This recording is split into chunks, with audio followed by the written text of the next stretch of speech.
Halo, assalamualaikum warahmatullahi wabarakatuh. Selamat berjumpa kembali dengan pembelajaran biologi di dunia maya ya. Jadi lagi-lagi masih dunia maya karena COVID belum berlalu. Kita berdoa mudah-mudahan COVID segera berlalu dan kita bisa bertemu secara langsung. Tidak seindah kalau kita bertemu secara langsung. Oke. Baik teman-teman sekalian, pada kesempatan kali ini kita akan lanjutkan pembelajaran kita yaitu tentang pembelahan sel. Apa saja ini yang kita pelajari? Yang pertama kita akan belajar tentang macam-macam dari pembelahan sel, yaitu ada amitosis, ada mitosis dan meiosis, dan dua bagian B yaitu gametogenesis. Baik, mari kita awali pertemuan dengan membaca basmalah bersama-sama.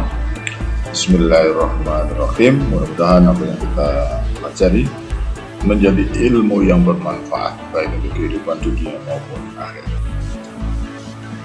Mendengar kata pembelahan sel, ya, pembelahan sel, kita kembali ke bab pertama dari kelas 2. Itu pembahasan tentang sel. Itu ada namanya reproduksi sel. Jadi sebenarnya pada saat kita membahas tentang pembelahan sel itu reproduksi sel, di mana makhluk itu ada yang terdiri dari banyak sel, ada yang terdiri dari satu sel.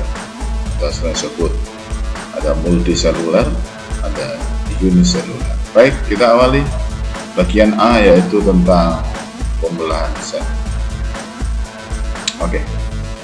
Jadi pembelahan sel dibedakan jadi 3. Ini berdasarkan ada atau tidaknya tahap-tahap pembelahan. Kemudian pembelahan sel berdasarkan hal tersebut ini dibagi menjadi 3 macam. Itu namanya amitosis. Nama saja A itu artinya tidak amitosis. Jadi satu pembelahan yang tidak melalui tahap-tahap mitosis. Kemudian yang kedua yaitu mitosis. Mitosis jadi melalui tahap-tahap. Sementara meiosis, ini 2 kali tahap. Ya. Jadi satunya tanpa tahap, kemudian ada 1 tahap, dan ada 3 tahap. Apaan itu tahapnya apa saja ya? Oke, kita menuju yang amitosis itu. Oke, jadi pembelahan amitosis adalah pembelahan sel yang melalui tahapan yang sangat sederhana. Saking sederhananya disebut amitosis, yang tidak pakai tahap. Terjadi pada organisme prokaryotik. Nah, kita ingat kembali ada 5 kingdom gitu, jadi Monera, Protista dan lain. Yang merupakan organisme prokaryot adalah Monera ya, bersel satu, tidak memiliki inti sel. Ketika tidak membelah, sel dalam kondisi interfase atau fase antara. Karena tidak ada fase lain dalam siklus hidupnya, maka hampir seluruh siklus sel prokaryotik adalah interfase. Karena nggak kelihatan tahap-tahapnya gitu ya, menurut para ahli. Oke, ini dicontohkan yaitu ada amoeba dan paramecium. Nah, ini punyanya protista ini ya, bukan hanya Monera ya, protista juga ini. Ini, jadi langsung dia menduplikasi dirinya 1 jadi 2, 1 jadi 2. Ini juga 1 jadi 2. Pada bakteri juga begitu, 1 jadi 2. Tanpa ada tahap-tahap sebagaimana nanti pembelahannya. Sangat gampang ya, ini amitosis ya. Jadi pembelahan pada makhluk hidup bersel 1 atau uniselular dan biasanya prokaryot ya, alga biru, bakteri masuk. Tapi ini dicontohkan juga pada euglena atau paramecium juga ada. Pada pembelahan biner pada bakteri dan pada. Oke, ini amitosis luar biasa ya. Jadi pada saat membelah sebetulnya sudah reproduksi. Malah di kelas 2 dulu disebutkan reproduksi sel. Ini sudah berkembang biak dia. Dengan hanya membelah diri sudah berkembang biak. Beda dengan kita manusia, kita besar banyak. Pada saat membelah sel kita itu belum tentu berkembang biak. Oke, selanjutnya yaitu mitosis ya. Tadi A, sekarang A-nya hilang, mitosis. Pembelahan mitosis adalah terjadi pada organisme yang mengalami pertumbuhan. Artinya ini yang selnya banyak ya. Jadi definisi pertumbuhan kan bertambahnya jumlah sel, bertambahnya volume sel atau ukuran sel. Nah, ini bertambahnya jumlah, jadi mengalami pertumbuhan. Sebagaimana kita dulu kan kita berasal dari satu sel, dari ayah, dari ibu, kemudian ketemu jadi zigot, membelah sampai segede ini ya. Nah, ini mengalami pertumbuhan. Selain pertumbuhan juga perbaikan ya. Nah, ini ada bagian tubuh kita yang pernah sobek atau terluka, diperbaiki sel-sel yang rusak ya, termasuk sel darah merah kita, kemudian seluruh sel tubuh kita lah, kalau ada yang rusak. Kemudian reproduksi aseksual. Nah, ini untuk makhluk-makhluk yang reproduksinya aseksual, misalnya pada tumbuhan yang bertunas gitu ya, atau hewan-hewan tertentu yang aseksual ya, yang bertunas itu, atau bading. Nah, mungkin nanti bisa didiskusikan apa saja itu ya. Oke, kemudian pembelahan secara mitosis menghasilkan dua sel anakan dengan materi genetik yang identik gitu ya, yang identik atau sama persis dari sel induknya gitu ya. Ini yang membedakan nanti dengan pembelahan berikutnya, identik persis. Kemudian berikutnya jumlah kromosom sel anaknya 2N. 2N itu maksudnya diploid, artinya berpasangan ya, berpasangan, itu disebut dengan diploid. Ternyata sampai kromosom berpasangan gitu kan, ada pasangannya ya. Subhanalladzi khalaqal azwaja kullaha. Suci Allah yang telah menciptakan pasangan-pasangan semuanya. Amin tumbitul ardu, baik apa yang ditumbuhkan oleh bumi, wa min anfusihim, apa yang dalam diri kita, ya termasuk ini ya, berpasangan ya. Mimala ya lamun, dan dari apa-apa yang belum diketahui ya. Termasuk ini juga mungkin dulu belum diketahui ya, sekarang kita ketahui, ternyata berpasangan. Kemudian siklus terdiri atas dua fase, yaitu namanya interfase dan fase pembelahan mitotik itu sendiri ya. Jadi artinya interfase itu fase antara pembelahan mitosis satu mitosis dengan mitosis selanjutnya ya. Oke. Ini tentang mitosis. Adapun fase-fasenya ini ada gambarannya seperti ini. Jadi gambaran fase mitosisnya, ya, mitosisnya cuma yang warna kuning ini sebentar saja. Interfasenya yang sangat lama. Dulu banyak mengatakan sebelum ilmu pengetahuan canggih ini disebut fase istirahat. Karena tidak kelihatan gejala-gejala pembelahannya, ini istirahat. Dulu begitu. Karena pada saat interfase tidak menunjukkan adanya perubahan morfologi, sehingga waktu itu dikatakan istirahat, tetapi sel tersebut aktif melakukan metabolisme, reaksi kimia. Ini ada reaksi kimia, bahan-bahan penyusunnya itu bahan-bahan kimia, maka reaksinya ini dibedakan menjadi di interfase itu ada GAP1 atau G1, yaitu masa tumbuh pertama. Kemudian fase S, ini ada sintesis DNA, dan fase G2 yaitu pertumbuhan yang kedua, GAP2. Baru setelah itu mengalami mitosis. Jadi seolah-olah fase interfase ini fase persiapan untuk bermitosis kembali. Jadi misalnya ini sel sudah mulai membelah ya, jadi dua, taruhlah ya, satu jadi dua, kan selnya jadi kecil-kecil dong. Nah, sel-sel yang kecil itu berarti kan organel-organel juga kecil-kecil. Nah, ini tumbuh menjadi dewasa, namanya G1. Setelah dewasa selnya baru sintesis, mempersiapkan, nanti kan membelah kan dibagi kan. Nah, sebelum dibagi disintesis dulu DNA-nya, organel juga dibelah, sehingga nanti pada saat pembelahan sudah siap. Nah, setelah DNA-nya sudah sintesis, maka ada GAP2, yaitu tumbuh yang kedua. Jadi organel-organelnya mengalami pendewasaan atau DNA-nya sudah siap. Setelah siap baru pembelahan. Gitu ya, paham ya? Oke. Setelah itu apa sih pembelahannya itu apa saja? Tahap-tahap. Ini ada beberapa fase atau tahap pada pembelahan mitosis. Sering saya singkat promenatelo gitu. Profase, metafase, anafase, telofase. ngarang sendiri itu ya, promenatelo gitu. Profase, metafase, anafase, telofase. Nih, Jadi hampir-hampir yang kita pelajari atau yang kita amati di fase-fase pembelahan mitosis adalah tingkah laku kromosom ya di sini. Jadi kita tidak mempelajari sitoplasmanya, tidak mempelajari organelnya, kita fokus ke tingkah laku inti kayaknya, tingkah laku inti. Yang pertama yaitu pada profase dari mitosis. Benang-benang kromatin memendek dan menebal bentuk kromatid. Jadi kromatid itu lengan-lengan dari kromosom. Jadi awalnya itu berupa benang-benang memendek bentuk kromatid. Komplitnya disebut kromatid berpasangan membentuk kromosom. Jadi kromatidnya lengannya kemudian memendek bentuk kromosom. Lengannya namanya kromatid, komplitnya namanya kromosom. Kemudian membran nukleus yang tadinya ada berarti ini terjadi pada makhluk-makhluk yang sudah berinti ya. Sudah makhluk yang sudah memiliki inti atau eukariotik.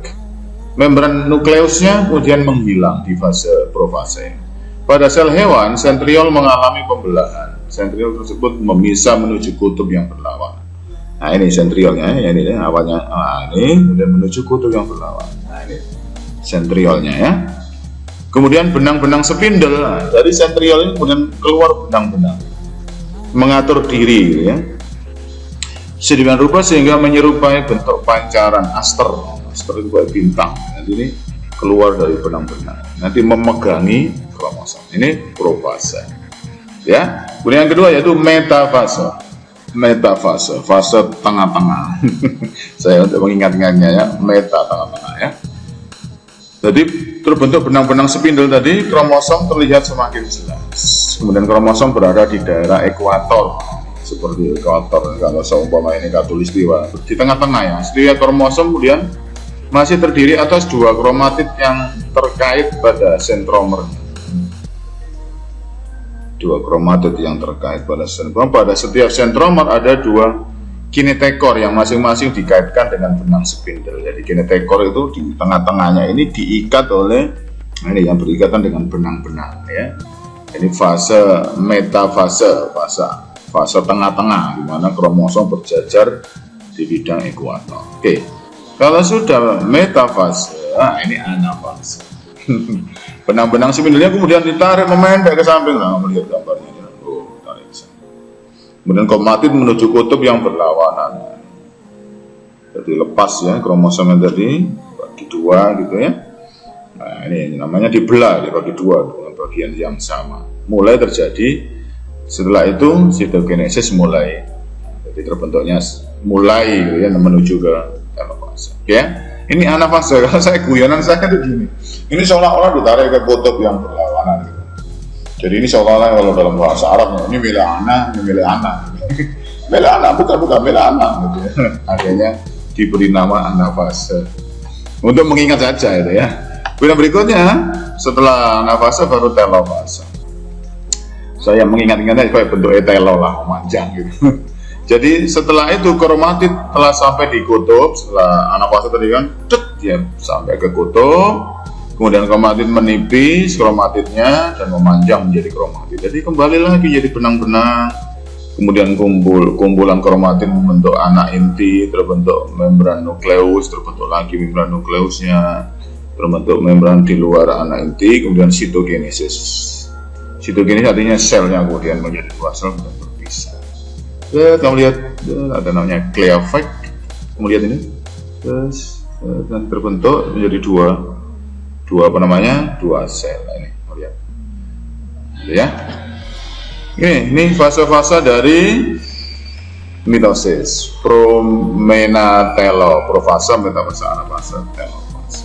Oke, ini yang mitosis. Sekarang adalah pembelahan meiosis, disebut juga pembelahan reduksi. Reduksi artinya pengurangan. Kalau tadi mitosis, kemudian amitosis kan tidak terjadi pengurangan jumlah kromosom anakannya, tapi kalau untuk ini disebut reduksi karena terjadi pengurangan jumlah kromosom. Pembelahan meiosis menghasilkan sel anakan dengan jumlah kromosom setengah jumlah kromosom sel induk. Kenapa setengah? Ayo, kenapa jadi setengah ya? Oke, nanti kita diskusikan ya. Oke, berikutnya pembelahan meiosis bertujuan untuk berkembang biak secara seksual, artinya melibatkan sel kelamin, yaitu dalam pembentukan gamet. Jadi meiosis khusus untuk membentuk gamet. baik jantan maupun betina, baik pada tumbuhan maupun hewan ya. Oke. Kemudian meiosis mengalami pembelahan inti 2 kali yang tadi saya sampaikan ya. Jadi kalau amitosis tanpa tahap, mitosis dengan tahap, meiosis 2 kali tahap mitosis. Oke. Sehingga akan menghasilkan 4 sel haploid yang beda. Kalau tadi kan 2N menjadi 2N kalau mitosis. Kalau meiosis 2N yang berpasangan menjadi N saja atau haploid tidak berpasangan. Kenapa bisa demikian ya? Enggak cerita ya. Oke. Dan berikutnya sebelum pembelahan meiosis terjadi, sel mengalami fase-fase pertumbuhan yang disebut dengan interfase sebagaimana yang mitosis tadi ya, seperti pada tahap pembelahan mitosis. Oke, jadi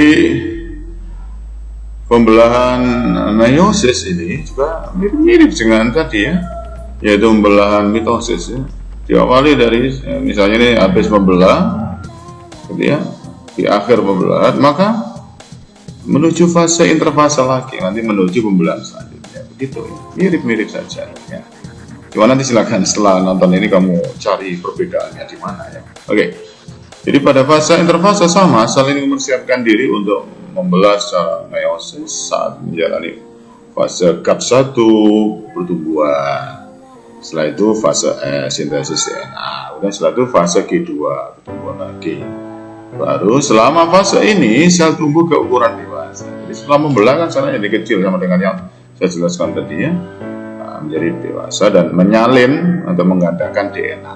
Kan nanti mau dibagi kan, dibagi digandakan dulu sehingga nanti pembagiannya adil. Oke, ini interfase ya, fase antara kita jelaskan di mitosis tadi ya. Kemudian selanjutnya ini bedanya ya. Meosisnya ternyata ini ada meiosis 1. Kalau tadi di mitosis nggak pakai 1, 2. Kalau ini ada 1.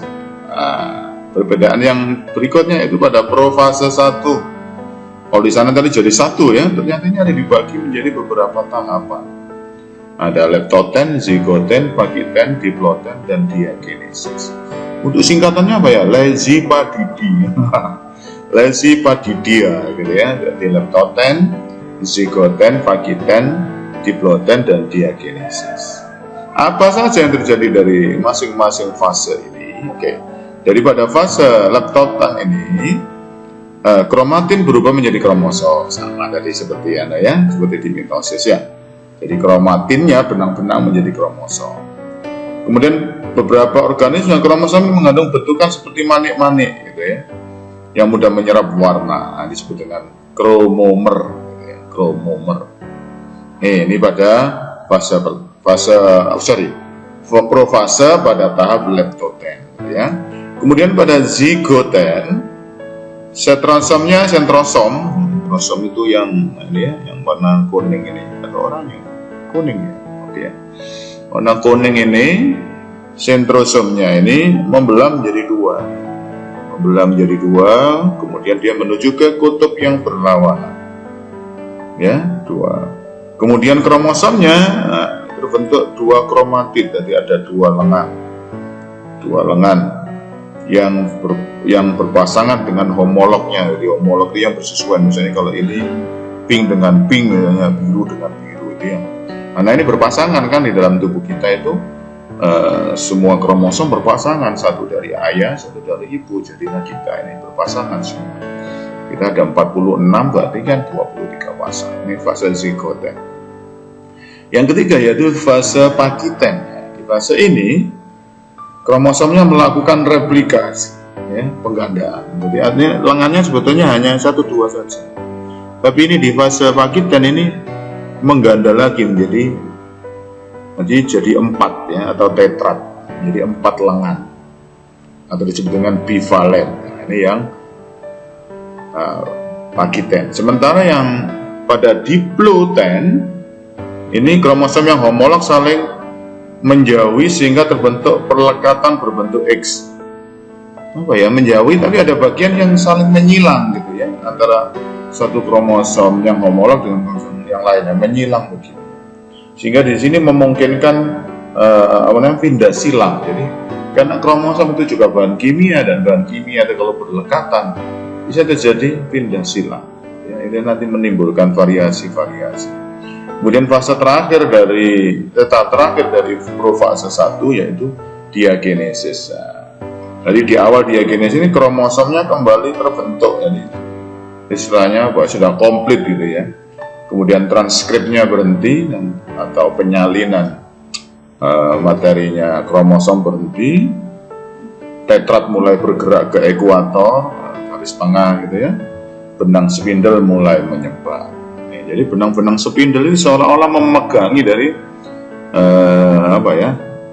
memegangi dari sentralnya sentralnya kromosom, disebut sentrosom, memegangi satu persatu. Sehingga nanti kalau kita bahas tentang mutasi itu ada seseorang atau mungkin makhluk hidup yang pada saat pembelahan ini benang-benangnya ada yang tidak terbentuk, sehingga namanya terjadi gagal berpisah atau apa ya, bukan gagal berpisah ya, mutasi, terjadi mutasi, kelainan materi genetik karena tidak dibentuknya. Tapi nanti kita bahas khusus nanti tambah bingung. Ini aja sementara ya, profase 1 ya. Kemudian setelah itu metafase, meta dari tengah-tengah artinya ya, metafase. Ini bedanya dengan mitosis. Kromosomnya kalau pada mitosis tidak berpasangan di garis ekuatornya ini, tapi kalau untuk ini berpasangan. Jadi kromosom homolog bergerak ke bidang ekuator. Ini yang homolog itu yang bersesuaian tadi yang saya sampaikan tadi dari ayat atau tadi itu bersesuaian jejer. Kemudian tiap-tiap kromosom kemudian berikatan dengan benang spindle ya tadi. Nah, ini diikat tadi benang spindle. Ini metafase 1 ya, berpasangan homolog ini. Mungkin nanti beda dengan metafase 2-nya. Oke, berikutnya yaitu promenadelo, habis metafase, anafase sama tadi ya. Kemudian kromosom homolog tadi ditarik menuju ke kutub yang berlawanan. Milik anak. Enggak milik anak. Ini tarik-tarian ke masing-masing ya. Nah, ini kalau semuanya ada benangnya maka tidak akan gagal nariknya, narik secara sempurna ya, menuju kutub yang berlawanan. Oke, setelah sampai kutub berlawanan maka terjadilah fase berikutnya yaitu telofase 1. Nah, ini telofase 1. Jadi di telofase 1 ini retikulum endoplasma membentuk membran inti. Jadi membrannya terbentuk kembali, kemudian nukleus mulai terbentuk, terjadi sitokinesis. Sito itu sel ya, kinesis berhubungan dengan kinetik gitu ya, bergerak berpisah maksudnya, gerak untuk berpisah jadi 2 sel. Tapi ini belum selesai ya, menjadi 2 anakan. Tapi sudah haploid ini ya, karena ini pasangannya sudah lepas ini ya. Nah setelah itu menuju ke selanjutnya, nggak pakai istirahat dulu tapi menuju ke meiosis 2, profase lagi gitu ya, profase 2 sama nih ya, sama dengan tadi dari membran nukleusnya mulai menghilang, sentrosom membelah, membentuk sentriol ini warna kuning, menuju kutub yang berlawanan. Tapi ini lebih singkat ya, karena sudah terjadi pembelahan pertama. Kemudian ini memegangi ini ya, benang-benang spindle memegangi kromosom yang sudah tidak ada homolognya kalau ini ya, sudah tidak berpasangan lagi. Oke, pada metafase 2 sama. Ini berjajar di ekuator, dipegangi oleh benang-benang spindle. Tapi kamu lihat ini tidak berpasangan lagi sudah. Ini empat lengannya ini satu kromosom. Oke, setiap kromosom haploid berisi 2 kromatid. 2 kromatid ada 4 kromatid. Terbentuk benang-benang spindle. Nah, nanti digunakan untuk menuju fase berikutnya. Nih, yaitu fase namanya anafase, menuju kutub yang berlawanan. Oke, setelah menuju kutub yang berlawanan baru terbentuklah 4 sel anakan di telofase. Jadi kromatid di kutub kembali berubah menjadi benang-benang kromatin, kembali ke semula. Membran nukleus dan inti haploid terbentuk. Kromosom menipis, memanjang menjadi benang-benang. Terjadi sitogenesis, terbentuk 4 sel anakan. Nah, ini beda kalau tadi mitosis 1 jadi 2, kalau ini 1 jadi 4. Oke, ini tentang fase-fase dari pembelahan, ya. Jadi tadi ada amitosis, dan ada meiosis. Kalau nanti tak ngerti, catat, baca, nanti kita diskusi. Kemudian berikutnya yaitu gametogenesis, berasal dari kata gamet, genesis. Gamet itu sel kelamin, genesis itu apa ya? Berkelanjutan atau generasi selanjutnya. Intinya proses pembentukan gamet untuk generasi selanjutnya. Nih, gametogenesis. Ya, jadi gametogenesis ini kita jelaskan beberapa komponen. Yang pertama pada hewan dan manusia. Mohon maaf ya. Secara biologis memang hewan dan manusia disamakan, ya. Kemudian pada tumbuhan. Oke, kita awali dari yang pada manusia atau hewan dibagi jadi dua. Nah, alat kelaminnya dua macam kan. Spermatogenesis, ini pembentukan sperma, jadi proses. Sis itu dari proses, ya, proses pembentukan sperma. Kalau oogenesis, proses pembentukan ovum. Di mana yo? Oke, bagi yang sudah dewasa mesti tahu. Bagi yang anak-anak minggir dulu ya, anak-anak minggir dulu. Kemudian berikutnya yaitu gametogenesis pada tumbuhan. Ini mengulang bab 1 ya, pertumbuhan perkembangan tumbuhannya. Ada mikrosporogenesis, mikro kecil ya. Ini pembentukan serbuk sari ya, serbuk sari pada tumbuhan. Kemudian ada makrosporogenesis, pembentukan ovum, yaitu pada putik ya. Putik, masih ingat putik? Putik, bukan bu ya, tapi putik. Oke, ini gametogenesis.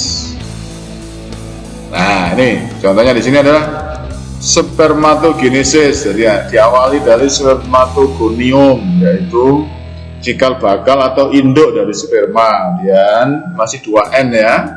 Kemudian membelah ya menjadi spermatosit primer namanya. Wah, aneh-aneh ya, kita ikuti aja ya.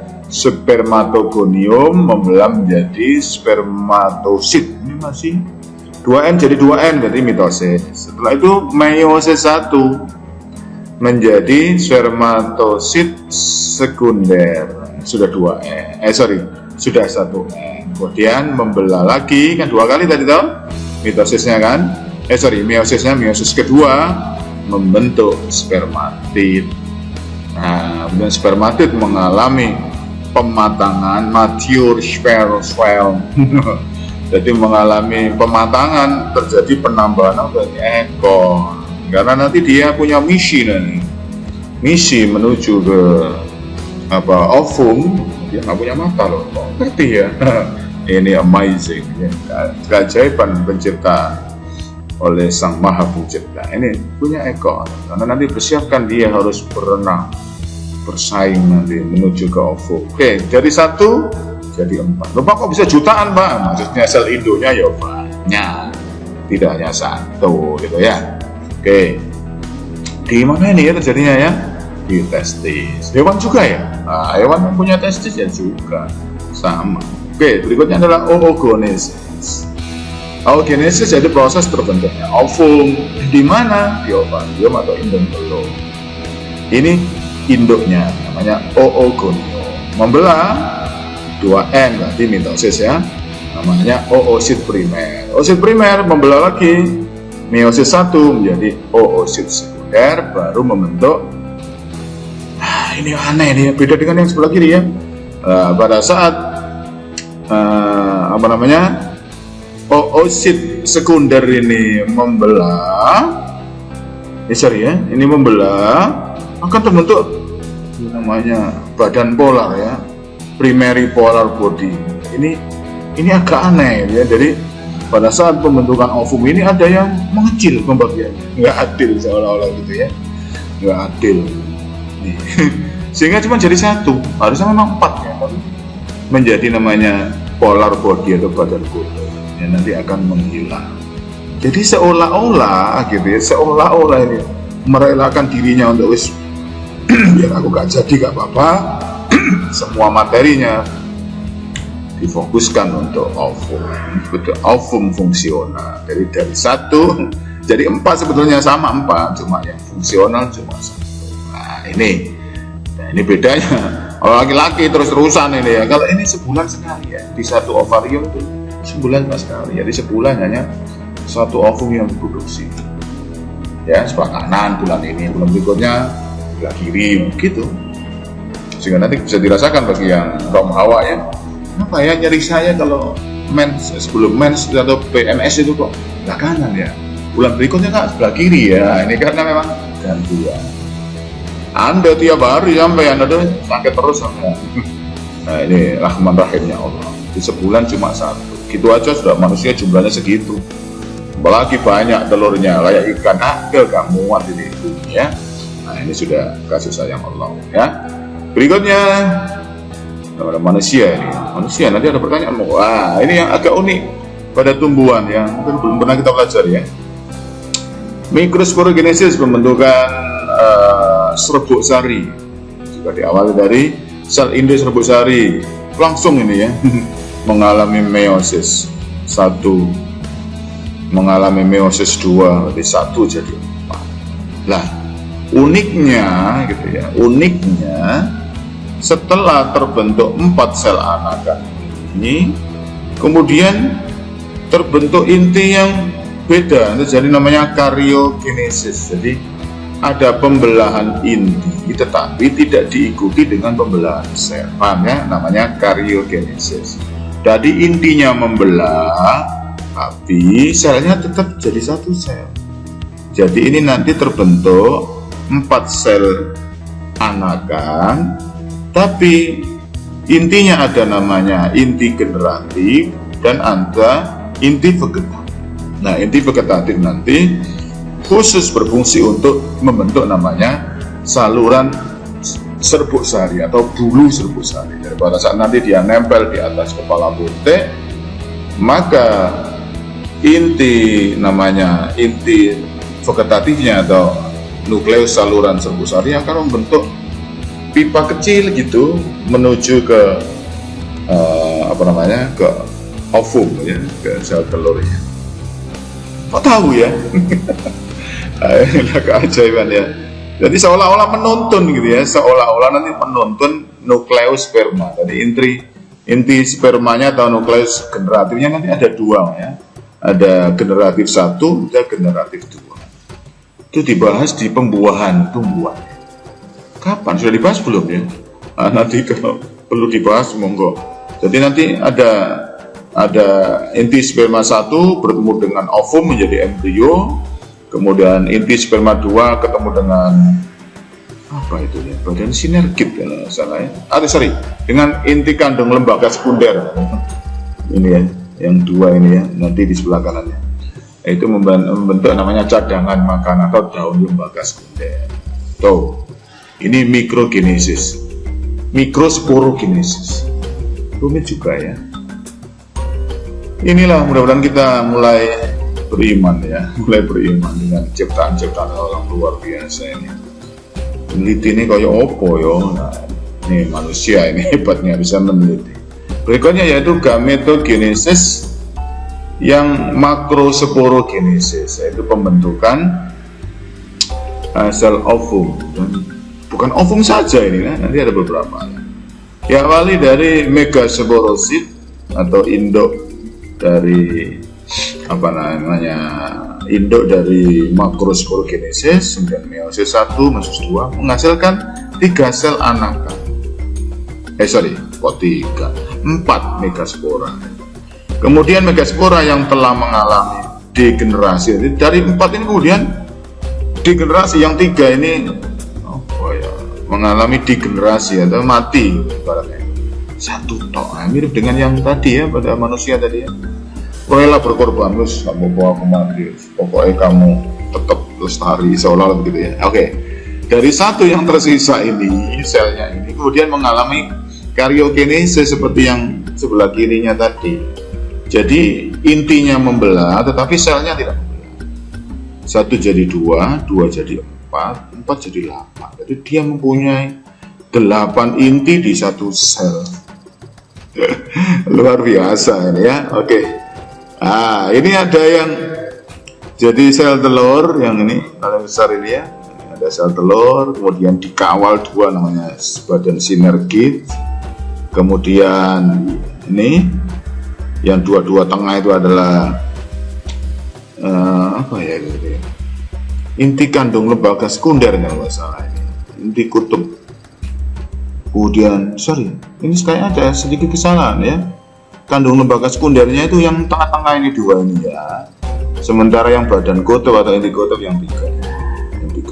Jadi nanti pada saat pembuahan itu sperma 1 ketemu dengan nukleus ini, kemudian sperma 2 ketemu dengan yang lainnya bagaimana Pak? Ya mungkin punya fungsi yang lain, mungkin yang aku belum tahu. Silakan baca ya.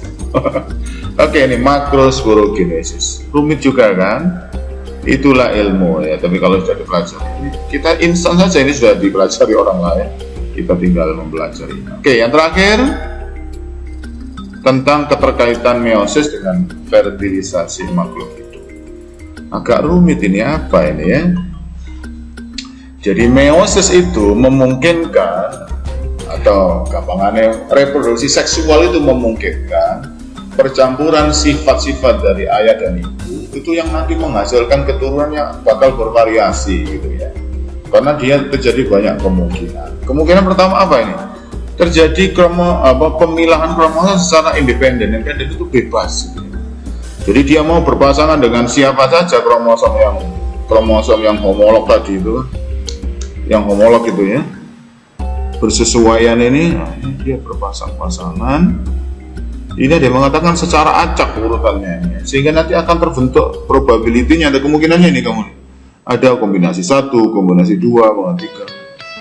Jadi kromosomnya tetap sama sih, sama, cuma variasi urutannya itu nanti acak, yang mana dulu, sehingga ini ada, misalnya ini ada biru merah, kemudian biru merah, ini merah ya, biru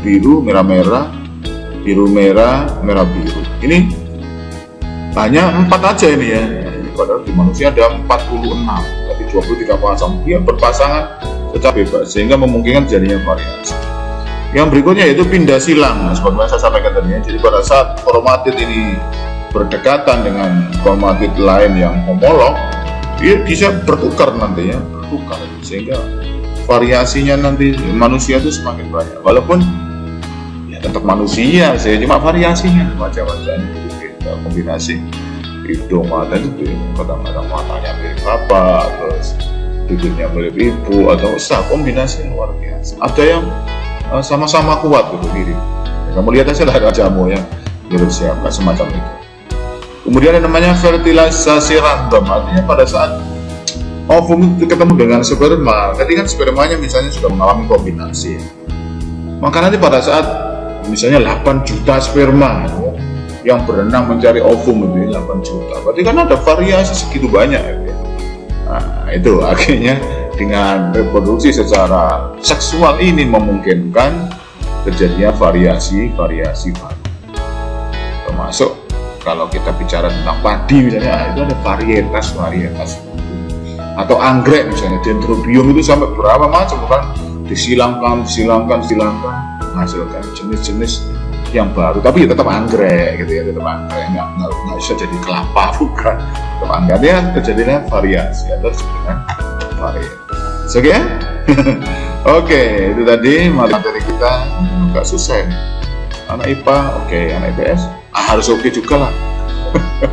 Oke, itu tadi pembahasan kita tentang pembelahan sel.